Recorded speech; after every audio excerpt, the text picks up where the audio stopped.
नमस्कार आप सभी को।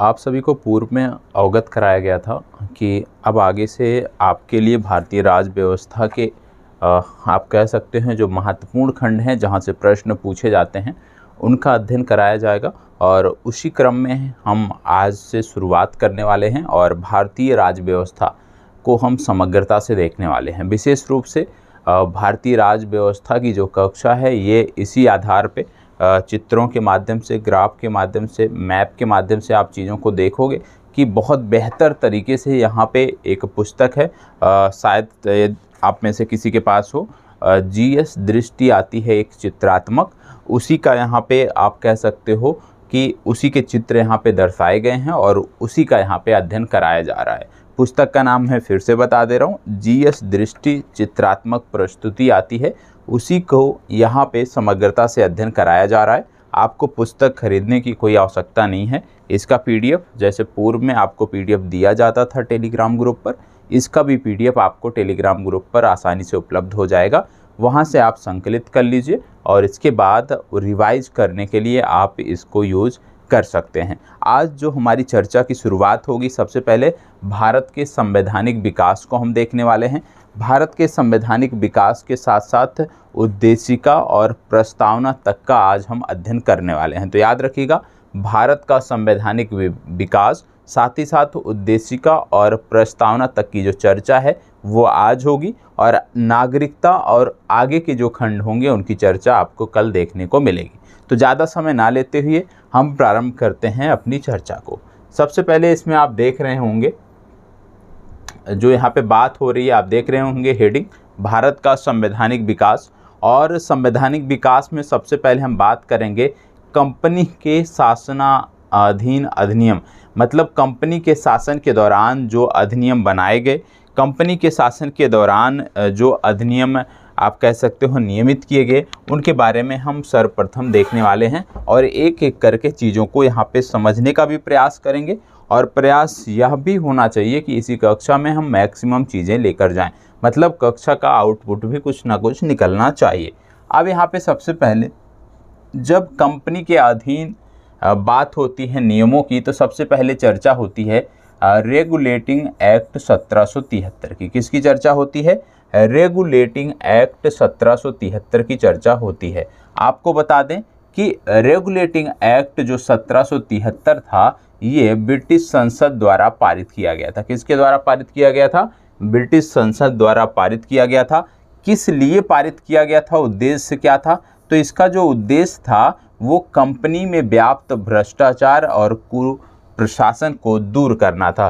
कहने का मतलब है जो सबसे पहला कानून बनाया गया कंपनी के अधीन, जिसका नाम दिया गया रेगुलेटिंग एक्ट 1773, इसका उद्देश्य था भ्रष्टाचार और कुप्रशासन को समाप्त करना। और ये भ्रष्टाचार और कुप्रशासन कहाँ पे था? कंपनी में व्याप्त था। तो कंपनी में व्याप्त भ्रष्टाचार और कुप्रशासन को दूर करना इसका उद्देश्य था। ब्रिटिश संसद द्वारा ये पारित किया गया था। इसमें क्या क्या प्रावधान किए गए थे? इसमें बोला गया था मद्रास प्रेसिडेंसी और बम्बई प्रेसिडेंसी, इनको जो है कलकत्ता प्रेसिडेंसी के अधीन कर दिया गया था। और बंगाल के गवर्नर के संदर्भ में बात हुई थी कि बंगाल जो अंग्रेजी क्षेत्र का गवर्नर है, ये अब बंगाल अंग्रेजी क्षेत्र का गवर्नर जनरल होगा। ठीक है। साथ ही साथ यह बोला गया था कि इसके अधीन एक सर्वोच्च न्यायालय की भी स्थापना की जाएगी और ये स्थापना 1774 में की गई। तो यदि आपसे यह पूछ लिया जाए कि किस एक्ट के अंतर्गत सर्वोच्च न्यायालय की स्थापना की गई, तो आपको याद रखना है रेगुलेटिंग एक्ट 1773 के अंतर्गत सबसे पहले सर्वोच्च न्यायालय की स्थापना की गई। आगे बढ़ते हैं और दूसरा एक्ट देखते हैं जो इस संदर्भ में महत्वपूर्ण रहा है। दूसरा इसके बाद जो महत्वपूर्ण एक्ट आता है वो आता है पिट्स इंडिया एक्ट 1784। अब पिट्स इंडिया एक्ट कब आया?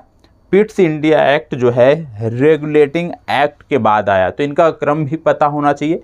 सबसे पहले रेगुलेटिंग एक्ट 1773 ईस्वी, उसके बाद पिट्स इंडिया एक्ट 1784 ईस्वी। अब पिट्स इंडिया एक्ट 1784 के प्रावधानों की बात करें तो इसमें क्या था? कंपनी के मामलों में सरकारी नियंत्रण में वृद्धि, नियंत्रण बोर्ड का एक गठन किया गया था जिससे कि कंपनी के जो मामले हैं उसमें सरकारी नियंत्रण बढ़ाया जा सके। कंपनी के व्यापार में हस्तक्षेप की नीति यहाँ पे अपनाई गई थी। कंपनी के व्यापारिक एवं राजनीतिक कार्यों को एक दूसरे से अलग कर दिया गया था।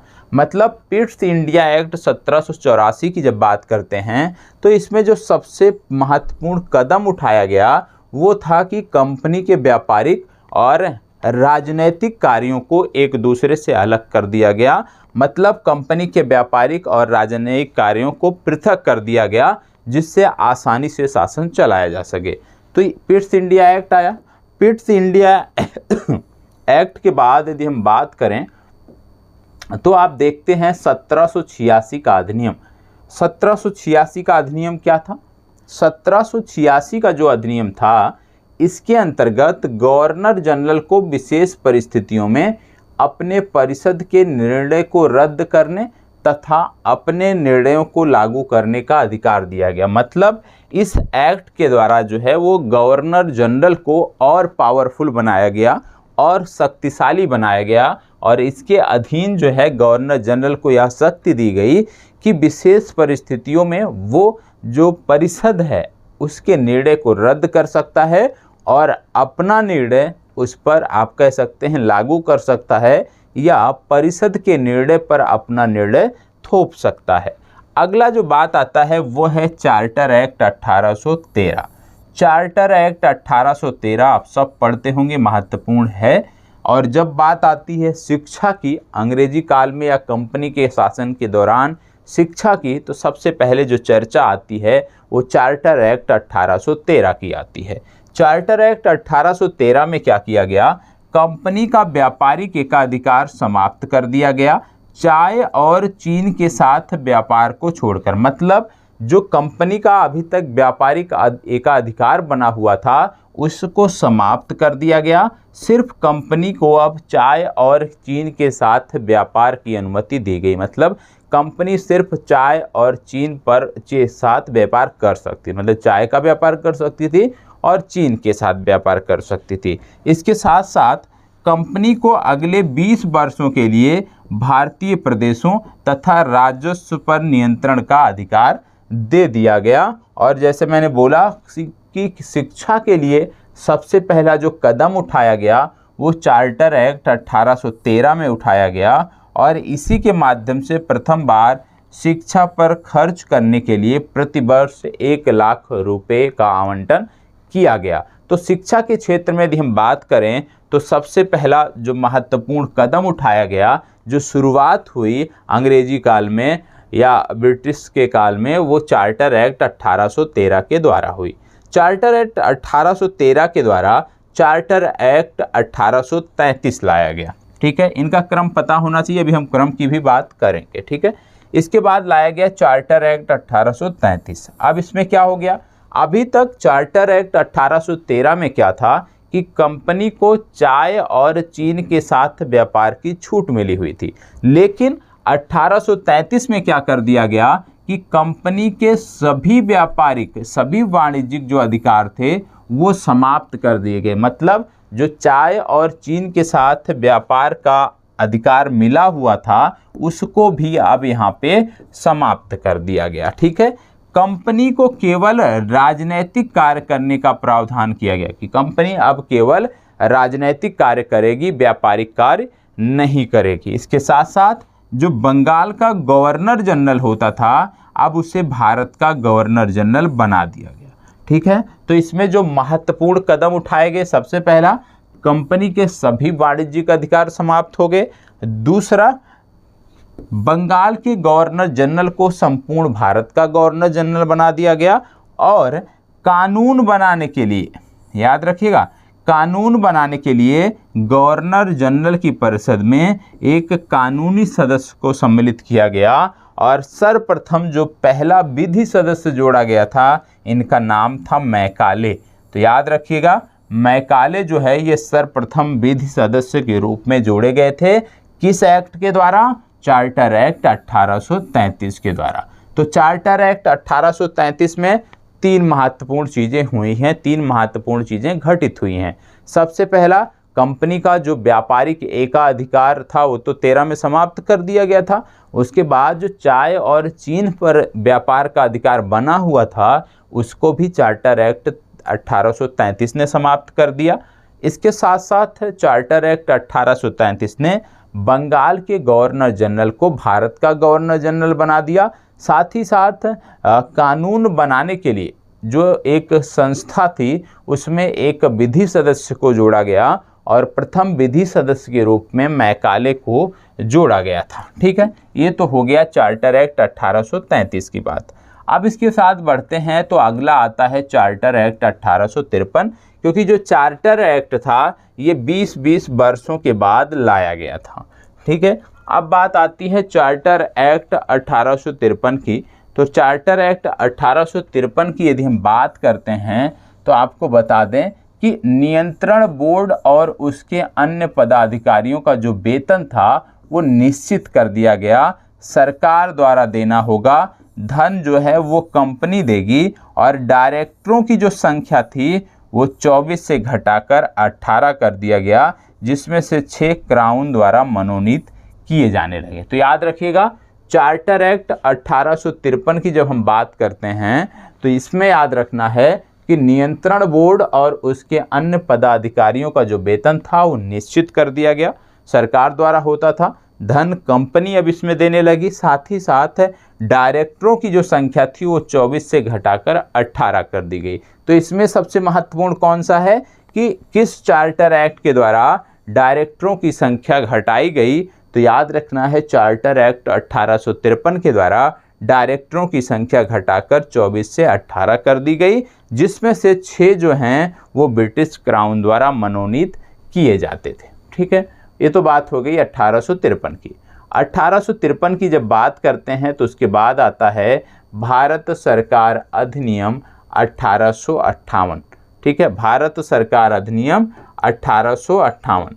अब इसमें क्या हुआ, क्योंकि जानते हैं आप कि 1858 से पहले 1857 की क्रांति भारत में हुई थी और 1857 की जो क्रांति हुई थी उसने भारत में अंग्रेज़ों की कमर को तोड़ दिया था। अंग्रेज़ों को पता चल गया था कि यदि अभी हम कुछ आवश्यक कदम नहीं उठाते हैं, अभी कुछ सुधार नहीं करते हैं, तो निश्चित रूप से ये जो विद्रोह है, ये जो विरोध की आग है, ये लगातार बढ़ती जाएगी और फिर हमारे लिए समस्या उत्पन्न होगी। क्योंकि उनको आशंका हो गई थी कि जब भारत का सभी वर्ग, यदि हम बताएं, इस आंदोलन में इन्वॉल्व नहीं है, इस विद्रोह में इन्वॉल्व नहीं है, तब जाकर इतना मजबूत और सशक्त शुरुआत हुई है। तो निश्चित रूप से जब भारत के सभी वर्ग इसमें इन्वॉल्व हो जाएंगे तो भारत में टिके रहना मुश्किल होगा। तो इन्होंने बदलाव क्या किया?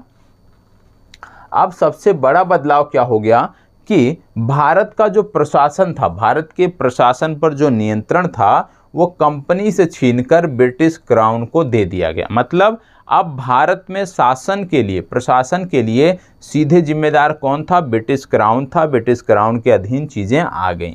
अब इसके साथ साथ भारत राज्य सचिव की यहाँ पे बात हो रही है। भारत राज्य सचिव के साथ board of director, board of control, दोनों के समस्त अधिकार समाप्त कर दिए गए। अब ये दोनों अधिकार भारत राज्य सचिव को प्रदान कर दिए गए। भारत के गवर्नर जनरल का नया नाम हो गया वायसराय और भारत में ब्रिटिश क्राउन का प्रत्यक्ष प्रतिनिधि जो है ये वायसराय हुआ करते थे। तो 1858 की जब हम बात करते हैं तो सबसे पहला घटनाक्रम कि अभी तक जो शासन कंपनी द्वारा चलाया जाता था, अब वो शासन ब्रिटिश क्राउन द्वारा चलाया जाने लगा। साथ ही साथ जो अभी तक हम गवर्नर जनरल शब्द का प्रयोग करते थे उसके स्थान पर अब वायसराय का प्रयोग किया जाने लगा। साथ ही साथ भारत सचिव की नियुक्ति भी इस अधिनियम के द्वारा की गई। ये तो हो गया भारत सरकार अधिनियम 1858। इसके बाद आता है भारत परिषद अधिनियम 1861। अब भारत परिषद अधिनियम 1861 में क्या था? भारत परिषद अधिनियम 1861 में वायसराय को आपातकाल में अध्यादेश जारी करने की शक्ति दी गई। अध्यादेश लागू रहने की अधिकतम अवधि 6 माह बताई गई। परिषद को कानून बनाने की शक्ति प्रदान की गई, ठीक है, और वायसराय की कार्यकारिणी परिषद का विस्तार किया गया। बम्बई तथा मद्रास प्रांतों को छोड़कर अपने लिए कानून बनाने का जो अधिकार था उसको संशोधन कर दिया गया। तो इतनी चीज़ें हुई थी भारतीय परिषद अधिनियम 1861 के द्वारा। अब इसके बाद आया भारतीय परिषद अधिनियम 1892। 1892 जो भारतीय परिषद अधिनियम था यह भी महत्वपूर्ण है। क्यों? क्योंकि इसमें विधान परिषद के सदस्यों को बजट पर अपने विचार प्रदत्त करने का अधिकार दिया गया। मतलब इससे पहले जो है जो विधान परिषद के सदस्य होते थे उनको बजट पर चर्चा करने का या बजट पर सुझाव देने का अधिकार नहीं था, लेकिन इस अधिनियम के द्वारा 1892 के भारत परिषद अधिनियम के द्वारा जो विधान परिषद के सदस्य थे उनको बजट पर अपने विचार प्रकट करने का अधिकार दिया गया। सार्वजनिक हित के मामलों में विधानमंडल के सदस्यों को 6 दिन की पूर्व सूचना देकर प्रश्न पूछने का भी अधिकार दिया गया। साथ ही साथ सीमित अर्थों में निर्वाचन पद्धति यहाँ पे आरंभ कर दी गई। तो ये सुधार हुए। इसके बाद फिर आप जानते हैं भारत परिषद अधिनियम 1909, और भारत परिषद अधिनियम 1909 को अन्य नामों से भी जाना जाता है, जिसको आप बोलते हो मार्ले मिंटो सुधार। तो मार्ले मिंटो सुधार वर्ष 1909 की जब बात करते हैं तो यहाँ पे सांप्रदायिक प्रतिनिधित्व की व्यवस्था की गई और केंद्रीय विधानमंडल के सदस्यों को बजट पर मत देने का अधिकार नहीं दिया गया। तो याद रखिएगा, भारत परिषद अधिनियम या मार्ले मिंटो सुधार जो है उसमें सांप्रदायिक प्रतिनिधित्व की व्यवस्था की गई और ये सबसे विवादित पहलू था इस अधिनियम का।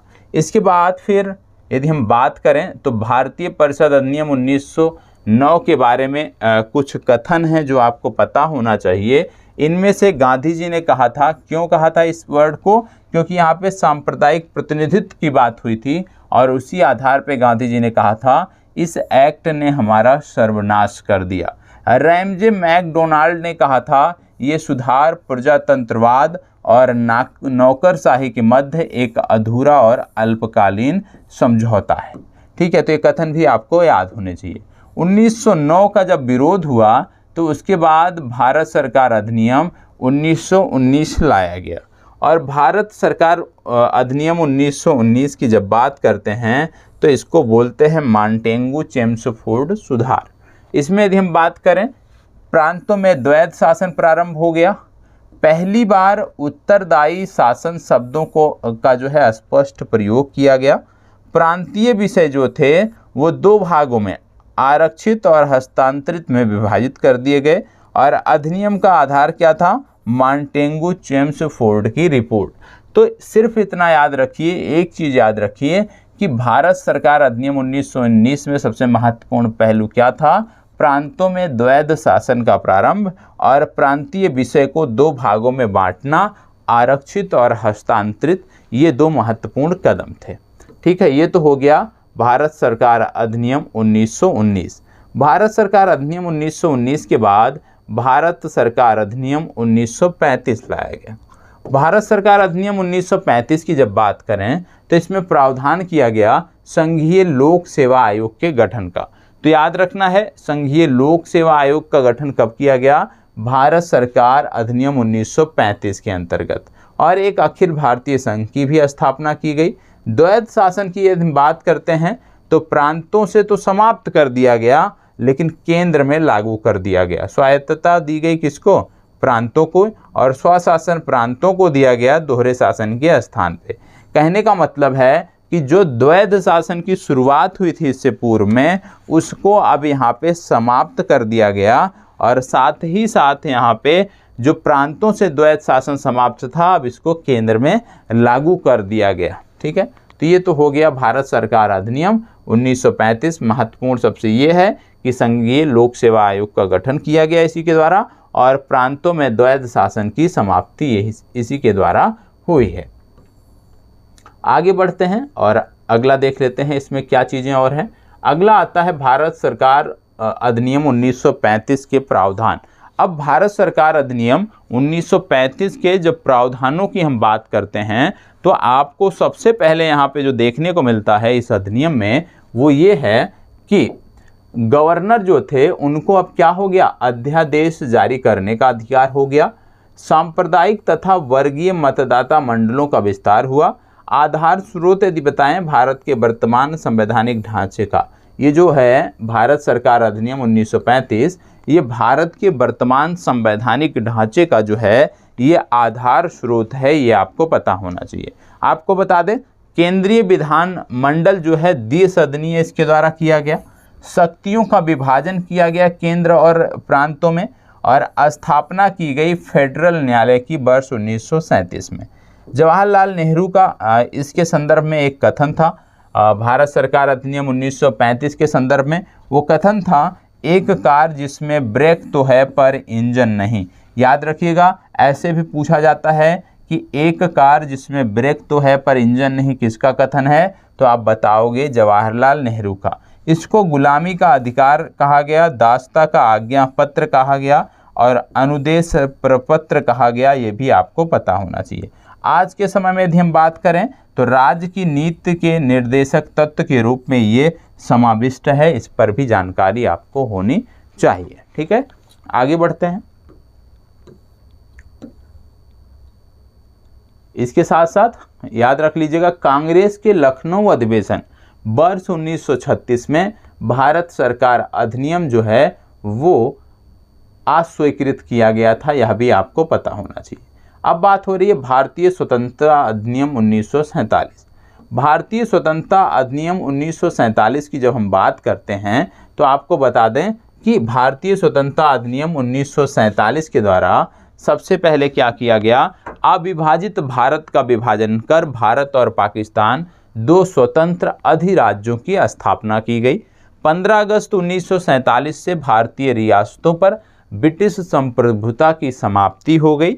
दोनों अधिराज्यों की संविधान निर्मात्री सभा को संविधान बनाने का अधिकार दिया गया और दोनों अधिराज्यों को ब्रिटिश राष्ट्रमंडल से अलग होने की भी स्वायत्तता दी गई। भारत का राज्य सचिव का जो पद था उसको भी इस अधिनियम के अंतर्गत समाप्त कर दिया गया। ठीक है, चलिए आगे बढ़ते हैं। अब तो हम पहुंच गए भारत के स्वतंत्रता अधिनियम तक। अब कुछ महत्वपूर्ण फैक्ट हैं जो हमें पता होने चाहिए, उनको एक बार देख लेते हैं और फिर इसके बाद हम आगे बढ़ेंगे और हम बात करने वाले हैं संविधान सभा और संविधान निर्माण प्रक्रिया की। सबसे पहली बात, बंगाल का प्रथम गवर्नर जनरल कौन था, तो बंगाल का प्रथम गवर्नर जनरल वारेन हेस्टिंग्स था।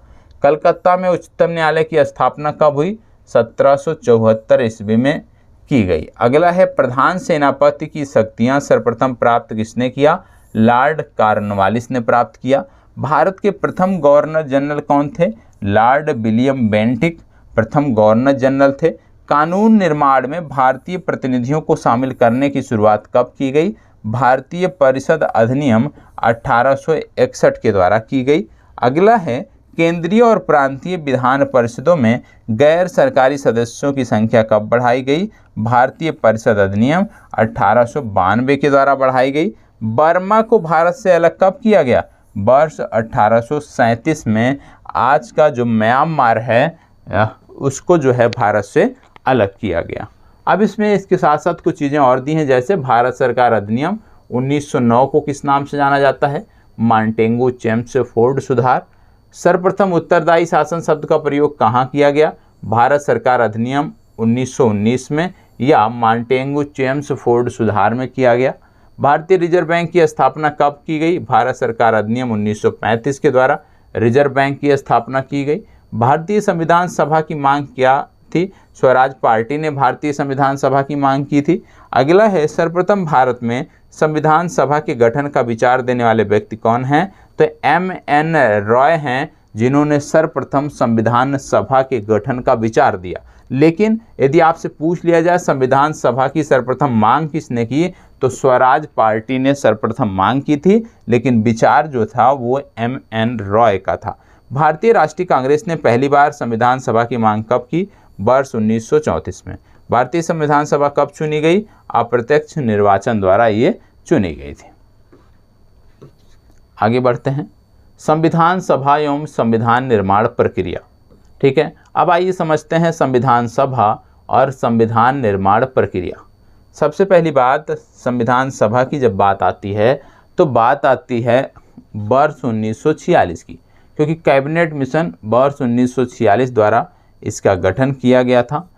अंतिम बैठक या बात करें उससे पहले हम इधर से चलते हैं। भारतीय संविधान सभा का निर्माण कैबिनेट मिशन योजना वर्ष 1946 द्वारा गठित संविधान सभा ने किया। तो संविधान सभा का जो निर्माण था वो कैबिनेट मिशन योजना के अंतर्गत किया गया था वर्ष 1946 में। इसमें यदि हम बात करें संविधान सभा में, तो जो कुल महिलाएं थीं संविधान सभा में वो थी 15। और यदि हम बात करें प्रथम बैठक की, तो संविधान सभा की प्रथम बैठक जो है 9 दिसंबर वर्ष 1946 को आयोजित की गई थी। इसके साथ साथ क्योंकि प्रथम बैठक 9 दिसंबर 1946 को आयोजित की गई थी, तो कोई ना कोई इसका अध्यक्ष रहा होगा। तो इस दौरान अस्थायी अध्यक्ष की यदि हम बात करते हैं तो राजेंद्र प्रसाद रहे हैं। इसके कुल अधिवेशन इसके 11 हुए हैं और संविधान को 26 नवंबर 1949 को अंगीकृत किया गया और अंतिम बैठक संविधान सभा की 24 जनवरी वर्ष 1950 को हुई। तो इतनी जानकारी थी संविधान सभा के बारे में कि संविधान सभा का जो गठन है वो कैबिनेट मिशन योजना के अंतर्गत वर्ष 1946 में किया गया था। प्रथम बैठक 9 दिसंबर वर्ष 1946 को हुई थी। राजेंद्र प्रसाद जो है इसके अध्यक्ष रहे हैं और संविधान सभा द्वारा संविधान 26 नवंबर 1949 को अंगीकृत किया गया। कुल 11 अधिवेशन इसके हुए थे और संविधान सभा में कुल 15 महिलाएं शामिल थीं। ठीक है, ये तो हो गया संविधान सभा की बात। अब बात आती है अध्यक्ष और समितियां। आप जानते हैं अध्यक्ष और समितियों से संदर्भित प्रश्न अक्सर आपकी परीक्षाओं में देखने को मिलते हैं। आप जानते हैं BR अम्बेडकर, भीमराव अम्बेडकर की बात होती है और भीमराव अम्बेडकर कौन थे?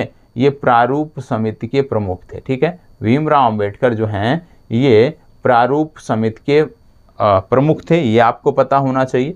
ठीक है, इसके साथ साथ जवाहरलाल नेहरू की जब बात करते हैं तो संघीय संविधान समिति और संघ शक्ति समिति में ये शामिल थे, ये इसके प्रमुख थे। डॉक्टर राजेंद्र प्रसाद की यदि हम बात करें तो प्रक्रिया नियम समिति और संचालन समिति के अध्यक्ष थे ये। सरदार पटेल की यदि हम बात करें तो मूल अधिकार समिति, अल्पसंख्यक और जनजाति समिति और प्रांतीय संविधान समिति के अध्यक्ष के तौर पे सरदार वल्लभ भाई पटेल थे। तो 4 लोगों के बारे में आपने जाना, भीमराव अम्बेडकर, डॉक्टर राजेंद्र प्रसाद, सरदार पटेल, जवाहरलाल नेहरू। इन 4 लोगों के बारे में, 4 विभूतियों के बारे में आपने जाना। आगे बढ़ते हैं। अब बात आती है संविधान सभा का चुनाव परिणाम क्या रहा। संविधान सभा का जब चुनाव हुआ तो कुल 296 सीटों के लिए हुआ, जिसमें से 208 सीटें जो है कांग्रेस ने जीती, 73 मुस्लिम लीग ने जीती और 15 अन्य ने जीती। ये आपको पता होना चाहिए। संविधान सभा की जब बात हम कर रहे थे, हमने देखा अस्थायी अध्यक्ष जो थे वो थे डॉक्टर राजेंद्र प्रसाद, लेकिन अस्थायी अध्यक्ष की यदि हम बात करते हैं तो संविधान सभा के प्रथम बैठक की अध्यक्षता की थी डॉक्टर सच्चिदानंद सिन्हा ने। इनका नाम आपको पता होना चाहिए। जवाहर नेहरू ने उद्देश्य प्रस्ताव कब पेश किया था? उद्देश्य प्रस्ताव इन्होंने 13 दिसंबर वर्ष 1946 को पेश किया था। संविधान सभा के लिए चुनाव कब हुआ? तो ये चुनाव वर्ष 1946 में हुआ। अंतरिम सरकार का गठन कब किया गया? 2 सितंबर वर्ष 1946 को अंतरिम सरकार का गठन किया गया। भारतीय संविधान लागू कब हुआ यदि हम बात करें तो 26 जनवरी वर्ष 1950 को लागू हुआ और इसीलिए आप देखते होंगे कि 26 जनवरी को हम राष्ट्रीय पर्व के रूप में भी मनाते हैं। अगला है कि संविधान सभा में कुल कितने सदस्य थे? तो संविधान सभा में कुल 389 सदस्य थे, लेकिन यदि महिलाओं की बात किया जाए तो इनमें कुल 15 महिलाएं जो हैं वो शामिल थी। ठीक है, इसके साथ बात आती है प्रारूप समिति। प्रारूप समिति से काफ़ी प्रश्न पूछे जाते हैं, तो आपको ध्यान रखना है प्रारूप समिति के बारे में। जैसे सबसे पहली बात, 29 अगस्त वर्ष 1947 को प्रारूप समिति का गठन किया गया था। इसके कुल सदस्य संख्या थी 7, अध्यक्ष समेत जो है कुल 7 सदस्य थे और डॉक्टर VR अम्बेडकर इसके अध्यक्ष थे। सदस्यों की यदि हम बात करें, N गोपाल स्वामी अयंगर, अल्लादी कृष्णा स्वामी अय्यर, KM मुंशी, मोहम्मद सादुल्लाह, BL मित्र और DP खेतान थे। बाद में 2 लोग नए आए, जैसे BL मित्रा के लिए आए N माधवराव और DP खेतान के स्थान पे आए थे TT कृष्णमाचारी। तो इनका नाम आपको पता होना चाहिए कि BL मित्रा के स्थान पे जो है वो आए थे N माधवराव और DP खेतान का स्थान लिया था TT कृष्णमाचारी ने। ठीक है, तो ये आपको पता होना चाहिए प्रारूप समिति के बारे में। आगे बढ़ते हैं।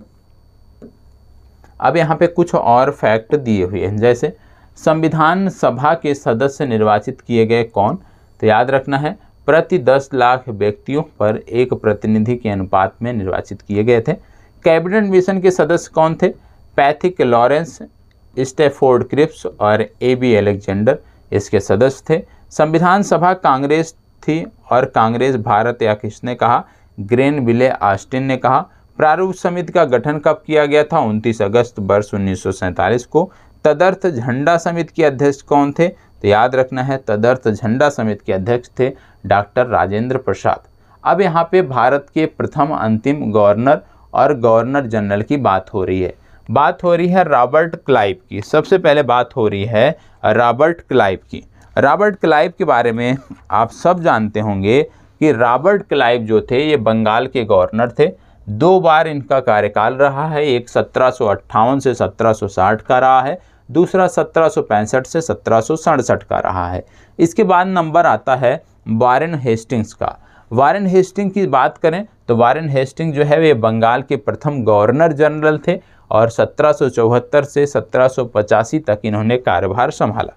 इसके बाद नाम आता है लॉर्ड विलियम बेंटिक का, क्योंकि ये भारत के प्रथम गवर्नर जनरल थे। याद रखिएगा, बंगाल के प्रथम governor general Warren Hastings, Bharat के प्रथम governor general Lord William Bentinck. 1833 से 1835 के दौरान इनका कार्यकाल रहा।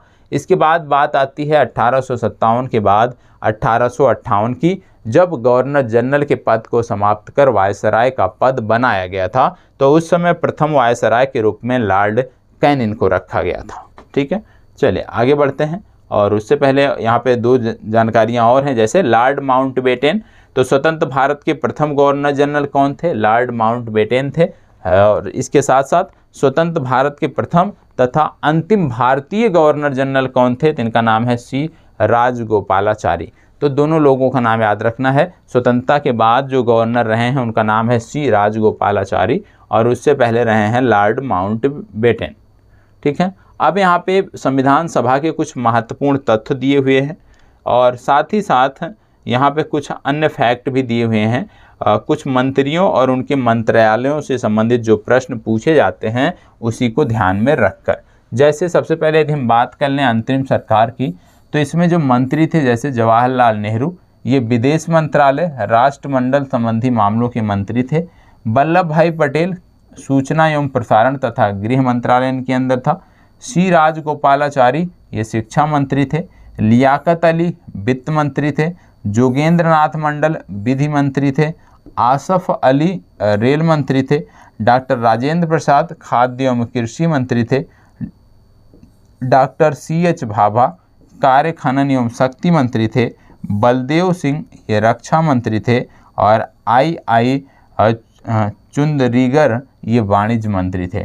तो इसमें याद रखना है जवाहरलाल नेहरू ने अंतरिम सरकार के दौरान विदेश और राष्ट्रमंडल संबंधी मामलों को अपने पास रखा। सूचना एवं प्रसारण मंत्रालय तथा गृह मंत्रालय वल्लभ भाई पटेल के अधीन था। C राजगोपालाचारी शिक्षा मंत्री थे। लियाकत अली वित्त मंत्री थे। जोगेंद्र नाथ मंडल विधि मंत्री थे और आसिफ अली रेल मंत्री थे। ये आपको पता होना चाहिए।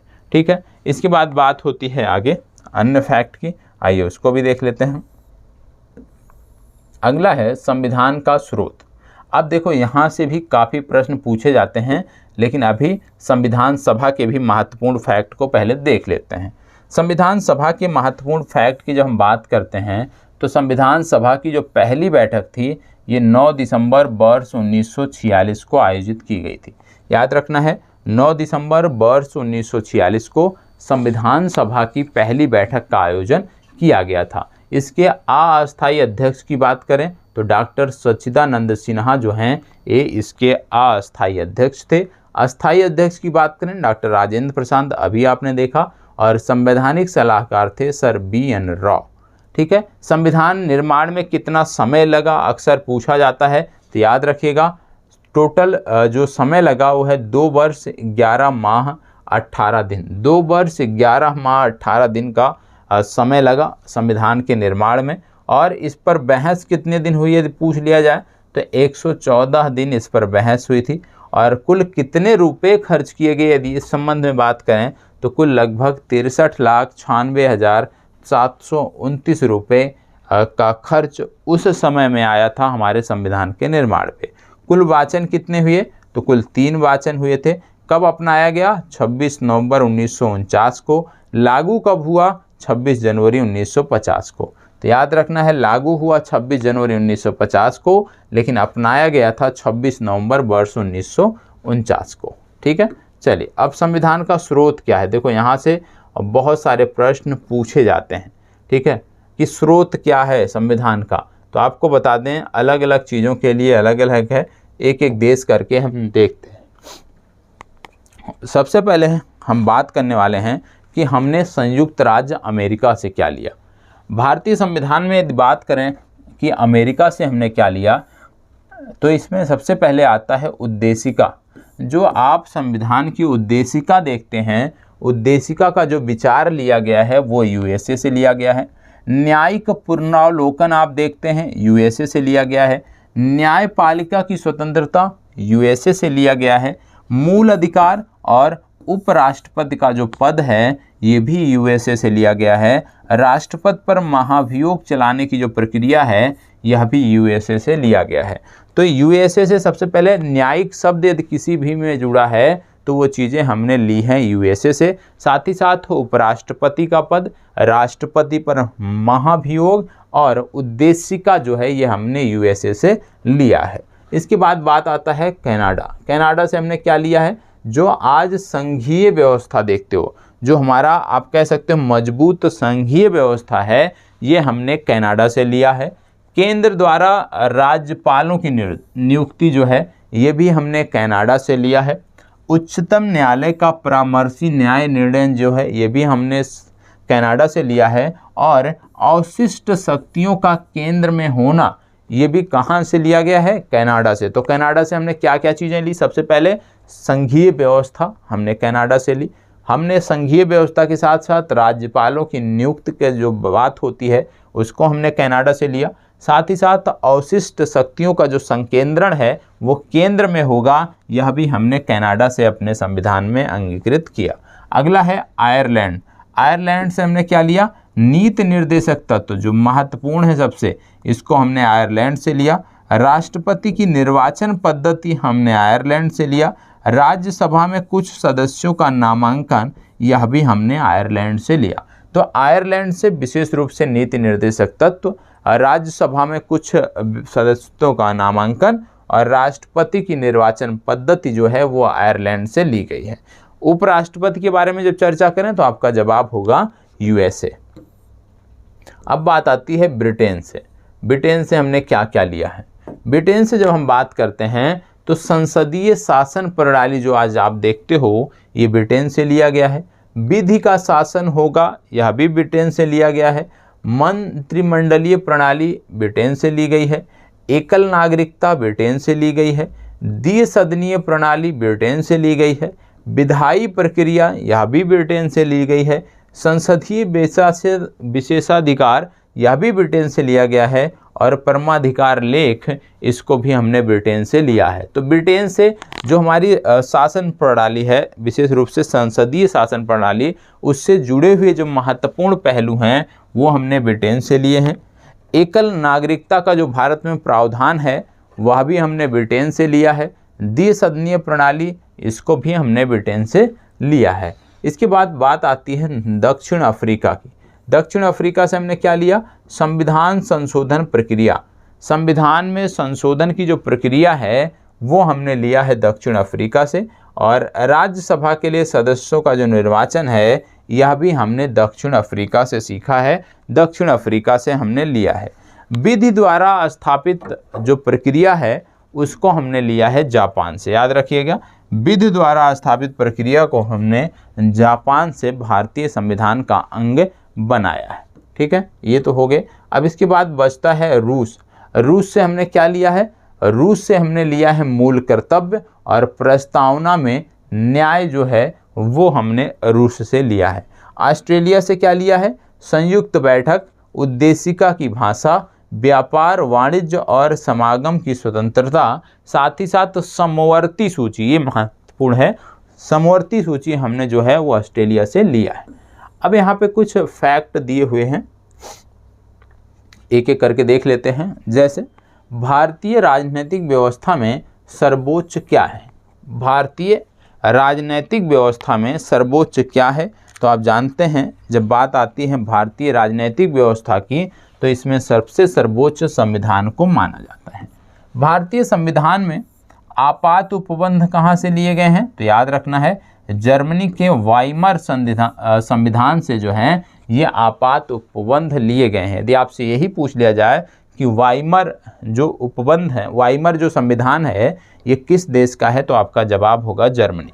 राष्ट्रपति के विचारार्थ राज्यपाल द्वारा विधेयक सुरक्षित रखने का जो उपबंध है, ये कहाँ से लिया गया है? ये कनाडा से लिया गया है। और विश्व का प्रथम लिखित संविधान यदि आपसे पूछ लिया जाए कौन सा है, तो विश्व का प्रथम लिखित संविधान जो है वो यूएसए का है।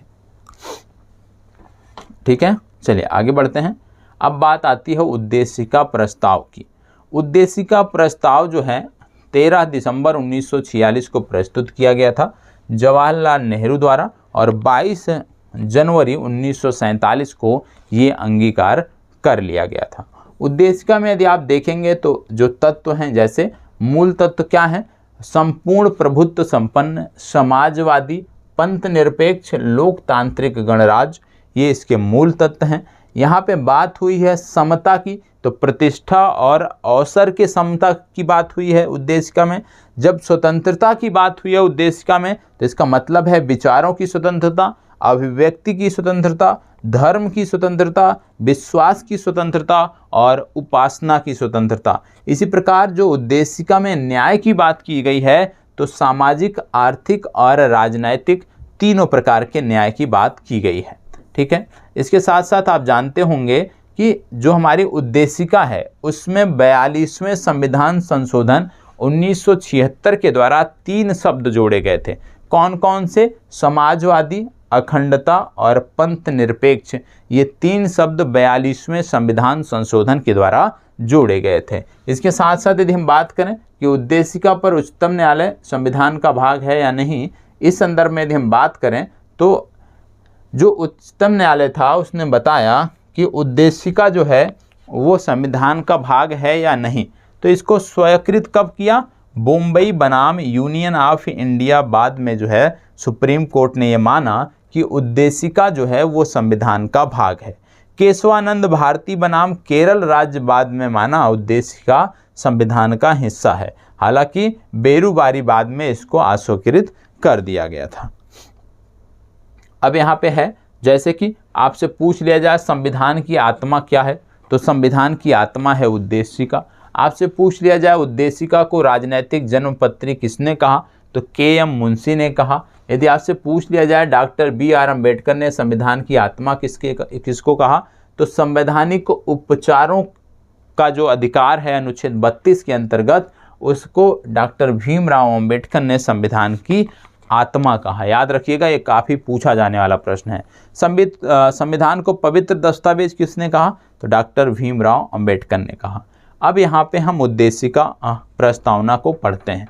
ध्यान दीजिएगा, कई बार परीक्षा में इनका क्रम पूछा जाता है, इसलिए इनको उम्मीद करता हूँ याद भी होगा। नहीं याद होगा तो इनको इसी क्रम में, जिस क्रम में ये दिए हुए हैं, इसी क्रम में इसको याद रखने का प्रयास करना है, क्योंकि परीक्षा में अक्सर इनको क्रम से लगाने का आ जाता है, इनके शब्दों को क्रम से लगाने का आ जाता है। जैसे हम भारत के लोग भारत को एक संपूर्ण प्रभुत्व संपन्न, समाजवादी, पंथ निरपेक्ष, लोकतंत्रात्मक गणराज्य बनाने के लिए तथा उसके समस्त नागरिकों को सामाजिक, आर्थिक और राजनैतिक न्याय, विचार, अभिव्यक्ति, विश्वास, धर्म और उपासना की स्वतंत्रता, प्रतिष्ठा और अवसर की समता प्राप्त कराने के लिए तथा उन सब में व्यक्ति की गरिमा और राष्ट्र की एकता और अखंडता सुनिश्चित करने वाली बंधुता बढ़ाने के लिए दृढ़ संकल्प होकर अपनी इस संविधान सभा में आज तारीख 26 नवंबर वर्ष 1949 को एतद द्वारा इस संविधान को अंगीकृत, अधिनियमित और आत्मार्पित करते हैं। तो ये इसका जो क्रम है ये आपको पता होना चाहिए। विशेष रूप से ये जो शब्द हैं, संपूर्ण प्रभुत्व संपन्न, समाजवादी, पंथ निरपेक्ष, लोकतांत्रात्मक गणराज्य, साथ ही साथ सबसे पहले न्याय की बात होती है, फिर स्वतंत्रता, फिर समता। तो ये आपको पता होना चाहिए कि पहले न्याय की बात होती है, फिर स्वतंत्रता, फिर समता।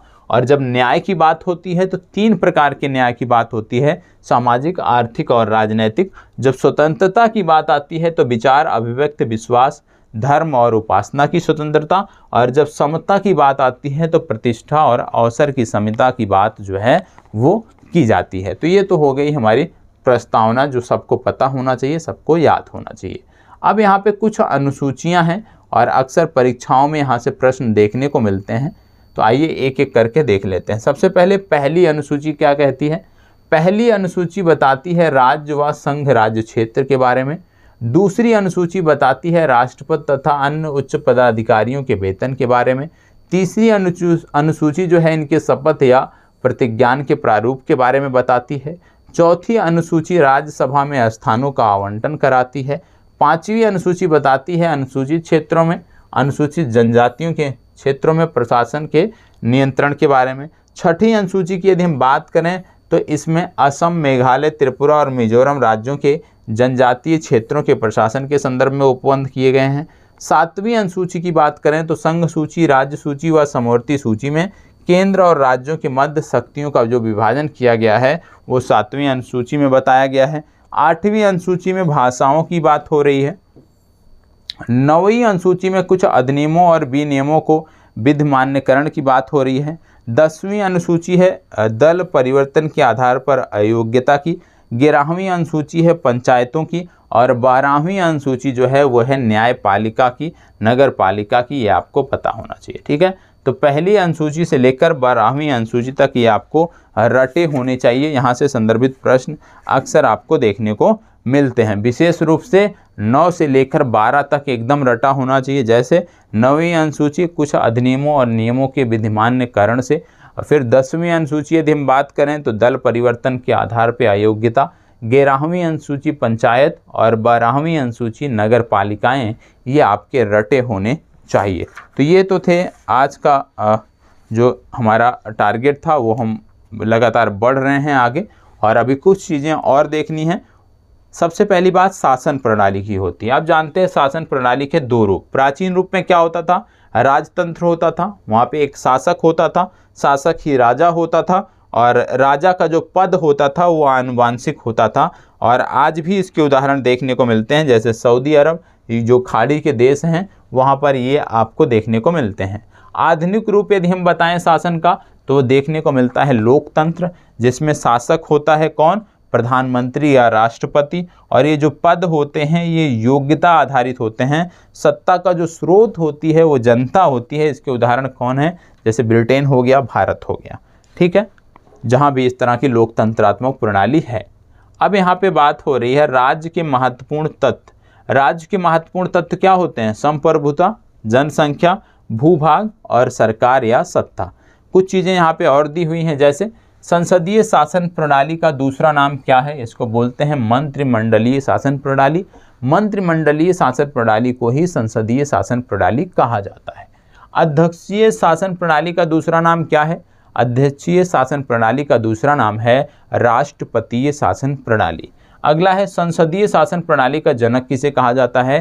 तो याद रखिएगा, संसदीय शासन प्रणाली का जनक ब्रिटेन को कहा जाता है। भारत में सत्ता का एकमात्र स्रोत क्या है? भारत में सत्ता का एकमात्र स्रोत है जनता, क्योंकि जनता ही प्रतिनिधियों को चुनती है और जो चुने हुए प्रतिनिधि हैं वही मुख्यमंत्री या प्रधानमंत्री का चुनाव करते हैं। भारत एक गणतंत्र है। इसका आशय क्या है? राज्य देश का प्रमुख राष्ट्रपति जो है वो निर्वाचित होता है। गणतंत्र का मतलब यही है कि जो देश का सर्वोच्च पद है राष्ट्रपति का वो निर्वाचित हो, वंशानुगत ना हो। राज्य का सर्वाधिक महत्वपूर्ण तत्व क्या है? संप्रभुता सबसे महत्वपूर्ण तत्व है। भारतीय संघवाद को सरकारी संघवाद किसने कहा? जी ऑस्टिन ने कहा। और भारत को अर्ध संघात्मक राज्य किसने कहा? केसी व्हीलर ने कहा। अब बात आती है राष्ट्रीय प्रतीकों की। राष्ट्रीय प्रतीकों की बात जब हम करते हैं तो सबसे पहले बात आती है राष्ट्रीय ध्वज तिरंगा की। राष्ट्रीय ध्वज तिरंगा की जब हम बात करते हैं तो सबसे पहले आपको समझना है कि इसके अभिकल्पनाकर्ता कौन है। तो इनका नाम है पिंगली वेंकैया। पिंगली वेंकैया इसके अभिकल्पनाकर्ता हैं। इसकी लंबाई और चौड़ाई की बात करें तो 3:2 में जो ध्वज है हमारा, जो राष्ट्रीय ध्वज है, उसकी लंबाई चौड़ाई की जब बात करते हैं तो 3:2 में होता है। कब अपनाया गया? तो 22 जुलाई 1947 को ये अपनाया गया। पट्टी का रंग क्या होता है? तो पट्टी का रंग होता है इसके केसरिया। साथ ही साथ केसरिया किसका प्रतीक है यदि आपसे पूछ लिया जाए तो केसरिया साहस और बलिदान का प्रतीक है। दूसरा पट्टी जो आपकी होती है वो होती है सफ़ेद। सफ़ेद किसका प्रतीक है? तो सफ़ेद शांति और सच्चाई का प्रतीक है। सफ़ेद के बाद जो तीसरा आपका आता है वो आता है हरा। और हरा किसका प्रतीक है? क्योंकि भारत कृषि प्रधान देश है और हरा जो है ये उर्वरता एवं समृद्धि का प्रतीक है। तो याद रखना है भारतीय जो तिरंगा है, भारतीय जो राष्ट्रीय ध्वज है, इसके अभिकल्पना करता कौन है? पिंगली वेंकैया जो है इसके अभिकल्पना करता है। ये आपको पता होना चाहिए, ठीक है। इसके साथ साथ यदि हम बात करें तो इसमें एक चक्र भी है। चक्र का रंग क्या है? नीला है। और इसमें तीलियां कितनी होती हैं? 24 तीलियां होती हैं। प्रतीक के रूप में यदि बताएं तो प्रगति और न्याय का प्रतीक है ये चक्र। कहाँ से लिया गया? सारनाथ के अशोक स्तंभ से ये लिया गया है। और यहाँ से प्रश्न बन सकते हैं आपकी परीक्षा में, क्योंकि वर्तमान समय में जो अभी भारतीय प्रधानमंत्री ने जो नई दिल्ली में जो संसद भवन का उद्घाटन किया था, नए संसद भवन का, आप सब जानते होंगे प्रोजेक्ट सेंट्रल विजिटा की बात यहाँ पे हो रही है, सेंट्रल विजिटा प्रोजेक्ट की। तो वहाँ पे ये काफ़ी विवादित है कि ये जो चिन्ह है ये सारनाथ में जो अशोक के स्तंभ से लिए गए चिन्ह हैं उसके अलग हैं, ठीक है, जो वहाँ पे दिखाए गए हैं। तो ये अपने आप में विवादित विषय है। तो इसलिए जो सिंह स्तंभ है उसके बारे में प्रश्न बन सकता है, मतलब यहाँ से प्रश्न पूछा जा सकता है। राज चिन्ह की बात करें तो राज चिन्ह आप जानते हैं अशोक का सिंह स्तंभ है सारनाथ। अंकित शब्द इसमें जोड़ दिया गया था सत्यमेव जयते। पहले वहाँ पे क्या था? अशोक के समय में क्या होता था? वहाँ पे कमल का फूल बना हुआ था। लेकिन जब उसको भारत द्वारा अपनाया गया तो वहाँ पे क्या लिख दिया गया? कमल के फूल को हटाकर सत्यमेव जयते लिखा गया। और ये आज भी आपको देखने को मिलता है। सत्यमेव जयते की चर्चा कहाँ पे है? तो आप जानते हैं मुंडको उपनिषद है जहाँ पर इसकी चर्चा की गई है। ये आपको पता होना चाहिए। अपनाया कब गया? तो याद रखना है 26 जनवरी 1950 को अपनाया गया। इसमें कितने सिंह हैं? तो टोटल 4 सिंह इसमें देखने को मिलते हैं। और नीचे अंकित कौन है? नीचे अंकित है दाएं बैल अंकित है, मध्य में अशोक चक्र अंकित है और बाएं घोड़ा अंकित है। तो याद रखिएगा दाईं तरफ बैल अंकित है जो कि आप जानते हैं भारत कृषि प्रधान देश है उसका प्रतीक है। दूसरी तरफ बाएं तरफ घोड़ा अंकित है और मध्य में आप यदि बात करें तो यहाँ पे अशोक चक्र जो है वो अंकित आपको देखने को मिलता है। तो ये चीज़ें आपको पता होनी चाहिए। किसके बारे में? ये पता होनी चाहिए आपको राजकीय चिन्ह के बारे में, अशोक के सिंह स्तंभ के बारे में जो वर्तमान समय में विवादित है और यहाँ से प्रश्न पूछा जा सकता है। तो याद रखिएगा दाएं तरफ बैल, मध्य में अशोक चक्र और बाएं तरफ घोड़ा अंकित है। और जो सिंह यहाँ पे दिए हैं उनकी जो संख्या है वो 4 आपको देखने को मिलती है। अब इसके बाद बात आती है राष्ट्रगान की। राष्ट्रगान आपका है जन गण मन। जन गण मन जो आपका राष्ट्रीय गान है, यदि आपसे पूछ लिया जाए कहाँ से लिया गया तो ये गीतांजलि से लिया गया। और गीतांजलि के रचयिता कौन है? गीतांजलि के रचयिता हैं रविंद्रनाथ टैगोर। कब अपनाया गया यदि इसकी बात करें तो 24 जनवरी वर्ष 1950 को ये अपनाया गया था। प्रथम गायन इसका कब हुआ? 27 दिसंबर वर्ष 1911 को इसका प्रथम गायन हुआ था कांग्रेस के कलकत्ता अधिवेशन में। और इसके गायन की अवधि कितनी है? तो याद रखना है इसके गायन की जो अवधि है वो 52 सेकंड की होती है, ठीक है। इसके बाद बात आती है राष्ट्रीय दिवस या त्यौहार। तो भारत में यदि हम बात करें तो 3 राष्ट्रीय दिवस या त्यौहार हैं और इन तीनों के बारे में पता होना चाहिए। पहला है गणतंत्र दिवस 26 जनवरी, दूसरा है स्वतंत्रता दिवस 15 अगस्त जो आ रहा है, और तीसरा है गांधी जयंती 2 अक्टूबर। तो तो ये भी जानकारी आपको रखनी है। अगला है राष्ट्रीय नदी। राष्ट्रीय नदी आप जानते हैं गंगा है, वर्ष 2008 में घोषित की गई थी।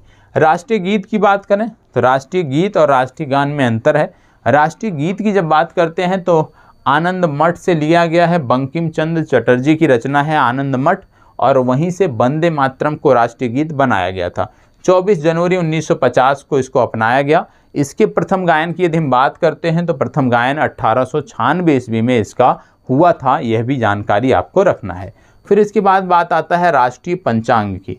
राष्ट्रीय पंचांग जो हमारा है ये शक संवत पर आधारित है, ग्रेगोरियन कैलेंडर के साथ ये है। कब अपनाया गया? 22 मार्च 1957 को अपनाया गया। प्रथम माह चैत्र होता है और अंतिम माह फाल्गुन होता है। कुछ इस तरह से होता है, चैत्र, वैशाख, ज्येष्ठ, आषाढ़, सावन, भादों, कुंवार, कार्तिक, अगहन, पूस, माघ और फाल्गुन। तो ये होता है जो हिंदी मास हमारे होते हैं, जो आपको पता भी होना चाहिए। ठीक है, इसके बाद बात करते हैं क्षेत्रीय परिषद की। तो बहुत सारे क्षेत्रीय परिषद थे और उनके मुख्यालय थे, ये उतना महत्वपूर्ण नहीं है। लेकिन हाँ, एक बार अन्य राष्ट्रीय प्रतीकों की यदि हम बात करें तो राष्ट्रीय वृक्ष हमारा है बरगद, राष्ट्रीय पक्षी हमारा है मोर, राष्ट्रीय पुष्प हमारा है कमल, राष्ट्रीय विरासत पशु हमारा है हाथी, राष्ट्रीय जलीय जीव हमारा है डॉल्फिन, और राष्ट्रीय फल है हमारा आम, राष्ट्रीय मुद्रा है हमारी रुपया। इतनी बेसिक जानकारी है जो आपको पता होना चाहिए। अब यहाँ पे कुछ रियासतों के भी नाम दिए हुए हैं। आप जानते हैं जब भारत का गठन किया जा रहा था, जब भारत स्वतंत्र हुआ था, तो भारत में बहुत सारी रियासतें थी और उन रियासतों के एकीकरण के लिए सबसे ज़्यादा जो प्रयास किया वो सरदार वल्लभ भाई पटेल ने किया, और उन्हीं के प्रयासों के फलस्वरूप आज जो आप भारत देखते हो यह भारत आपको देखने को मिलता है। तो सबसे पहले यहाँ पे यदि हम बात करें तो जम्मू कश्मीर रियासत, जम्मू कश्मीर जो रियासत थी 26 सितंबर 1947 को विलय पत्र पर इन्होंने हस्ताक्षर किया और ये भारत के अंग बने। फिर इसके बाद आती है हैदराबाद। हैदराबाद जो रियासत थी ये 17 सितंबर 1948 को भारत का अंग बना। कब? जब यहाँ पे ऑपरेशन पोलो चलाया गया, पुलिस कार्रवाई की गई, ऑपरेशन पोलो चलाया गया, जिसके बाद हैदराबाद भारत का अंग बना। इसी प्रकार से जूनागढ़ था, जूनागढ़ भारत का अंग बना 20 फरवरी 1948 को। कब? जनमत संग्रह हुआ था। तो याद रखना है, जूनागढ़ जनमत संग्रह के माध्यम से भारत का अंग बना, हैदराबाद पुलिस कार्रवाई के द्वारा भारत का अंग बना, और जम्मू कश्मीर विलय पत्र पर सिग्नेचर के द्वारा भारत का अंग बना। तो ये आपके महत्वपूर्ण फैक्ट थे जो आपको पता होने चाहिए। अब इसके बाद कल की जो आपकी चर्चा होगी उसमें आपको देखने को मिलेंगे भारतीय संविधान से जुड़े हुए फैक्ट, और भारतीय संविधान के साथ साथ जो अन्य फैक्ट मिलेंगे उनमें सबसे पहले हम बात करेंगे कल की कक्षा में, वो है नागरिकता के बारे में। तो कल की जो आपकी कक्षा होने वाली है उसमें सबसे पहले जो बात होगी वो एक बार संविधान की बात होगी, संविधान के अनुच्छेदों की बात होगी, जो संविधान के प्रमुख अनुच्छेद हैं या आर्टिकल हैं, पूरी बात करेंगे हम जितने आर्टिकल हैं। और इसके बाद हम देखेंगे नागरिकता। ठीक है, नागरिकता को हम समग्रता से देखने वाले हैं जैसे आज हमने देखा है चीज़ों को। और नागरिकता के बाद यदि हम बात करें तो नागरिकता के बाद आपको देखने को मिलेगा इसके साथ साथ नागरिकता के साथ साथ मूल अधिकार को हम देखेंगे, मूल अधिकार को देखेंगे, नीतियों को देखेंगे, और जो भी अन्य तथ्य होंगे क्रमबद्ध तरीके से हम आगे बढ़ते हुए यहाँ पे चलेंगे। अब आपकी जिम्मेदारी है कि ईमानदारी के साथ जो भी प्रश्न आपने देखे हैं PDF आपको मिल जाएगी, तो इसका आपको रिवीजन करना है और PDF को सुरक्षित भी रखना है। ठीक है, बार बार आप PDF की मांग करोगे तो आपको नहीं मिल पाएगा, तो इस PDF को सुरक्षित भी रखना है और प्रयास यह करना है कि कम से कम इन फैक्ट को, जो अभी आपने पढ़ा है, कम से कम इन फैक्ट को 2 बार आप अच्छे से रिवाइज करो, इतना प्रयास आपका होना चाहिए।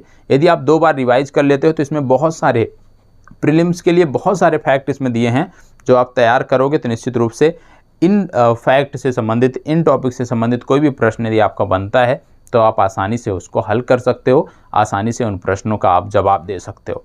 यदि अच्छा लगा है ये सीरीज़ तो प्लीज़ आप बताइएगा, क्योंकि आप बताएंगे तभी इस सीरीज़ को हम आगे कंटिन्यू करेंगे। तो आपकी जिम्मेदारी बनती है कि एक बार ये सीरीज़ कैसी लगी आपको, इसके बारे में भी कमेंट करके अवश्य बताइएगा। धन्यवाद, बहुत बहुत आभार।